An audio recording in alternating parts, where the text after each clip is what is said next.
دوسری جانب وزیر اعظم شہباز شریف نے مہنگائی کو سب سے بڑا چیلنج قرار دے دیا. کہا مہنگائی اور کرپشن کے خلاف مل کر جنگ لڑنی ہے. رمضان میں قیمتوں کو کنٹرول کرنا بڑا امتحان ہے. مہنگائی میں اضافہ برداشت نہیں کروں گا. صوبوں کے ساتھ مل کر مہنگائی کنٹرول کریں گے. وفاقی کابینہ کے پہلے اجلاس سے خطاب کرتے ہوئے کہا کہ رمضان میں بجلی اور گیس کی بلا تعطل فراہمی یقینی بنائی جائے.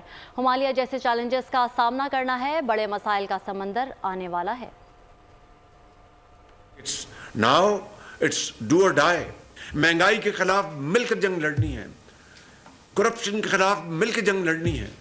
500 ارب روپے بجلی کے مد میں 400 ارب روپے چوری ہوتے ہیں سالانہ. جو سرکولر ڈیٹ ہے گیس کا بجلی کا اب یہ ملا کے تقریباً 5000 ارب روپے ہے. سرکاری محکمے میں یہ جو جینکوز ہے جینکوز ڈیزل گزلنگ پلانٹس ہے اور اس کی جو بجلی وہ بنتی ہے کچھ شاید 60 روپے یا 70 روپے پر یونٹ اس کی لاگت ہے. اس کو اگر بند کر دیں اس جنگ کو لاسز جو ہیں نقصانات آپ کم کر لیں گے. ایک مٹھی بھر اشرافیہ نہ صرف وہ 80 سے زیادہ بلکہ 90% وسائل کے اوپر وہ اس کی قبضہ ہو.